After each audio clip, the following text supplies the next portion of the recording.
Je ne suis en aucun cas malade, hein. J'ai un syndrome autistique qui est ma force au quotidien, mais qui est aussi ma faiblesse. Je ne suis pas perpétuellement atteint de maladies incurables, que ce soit une maladie psychique ou une maladie physique, non.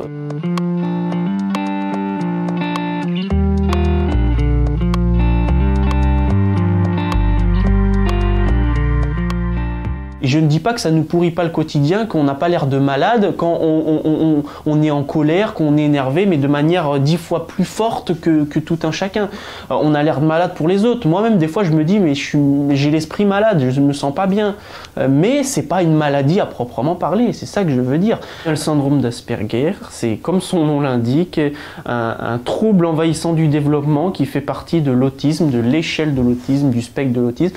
Et c'est un syndrome léger, un autisme léger. Les troubles cognitifs très importants, c'est surtout le syndrome de Kanner, c'est-à-dire la partie assez aggravante de l'autisme, où c'est d'ailleurs ce syndrome-là que les gens connaissent le plus sans savoir le nom. Ils pensent que l'autisme, justement, c'est un cliché, ils pensent que l'autisme, c'est uniquement ces gens-là qui sont en dépression permanente, qui ne s'expriment pas ou par bribes ou par mots quelconques, qui se tapent la tête quand ils sont pas bien, voilà, qui s'expriment comme Chewbacca, on va dire.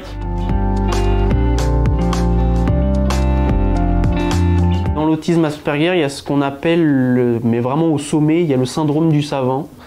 Par exemple, Kim Peek, qui a donné ses traits à Rain Man dans le film de 88 avec Dustin Hoffman et Tom Cruise, était quelqu'un d'assez incroyable, qui savait lire 2 pages simultanément. Mais c'est pas la réalité de l'autisme, ça, c'est des gens qui sortent des sentiers de l'autisme.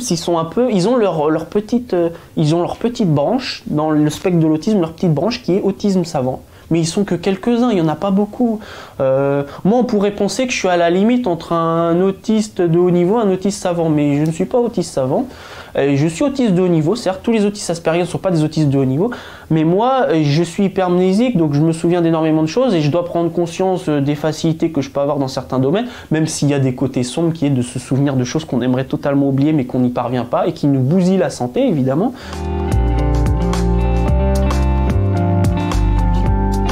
On est pris un peu pour des gens un peu psychorigides, un peu fous,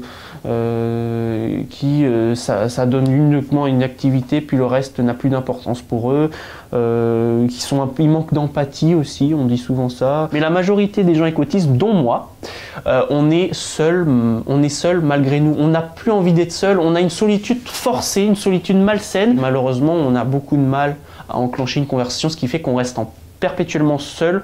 On se dit, allez, on bouge, on y va, et on n'y arrive pas. Et les gens, ils nous aident pas parce qu'ils viennent pas nous voir. Moi, je demande que ça, qu'on vienne me parler, qu'on crée des amitiés, des affinités, qu'on fasse des sorties, qu'on aille au musée, qu'on aille visiter. Je pense que l'autisme mérite un beau mode d'emploi pour les neurotypiques qui ne comprennent pas. Il y a des fois où on n'a pas envie d'être accompagné, on va le faire savoir directement ou indirectement. On n'aura plus envie d'être accompagné, on en aura marre. Il y aura eu trop de relations sociales, on a envie d'être seul. Et ça, c'est une solitude saine, on va dire, parce que c'est une solitude qu'on a besoin, qu'on a demandé. Et le plus important pour un sujet Asperger, c'est d'être bien entouré de personnes qui te comprennent, qui font des efforts pour t'aider et pour te guider à travers ce flou, ce noir continu qu'est la société humaine. C'est pas quelque chose d'évident à comprendre et s'il y a des gens pour les accompagner, des neurotypiques qui, eux, comprennent la société mieux que nous et qui seront à même de nous l'expliquer, on avancera du bon côté.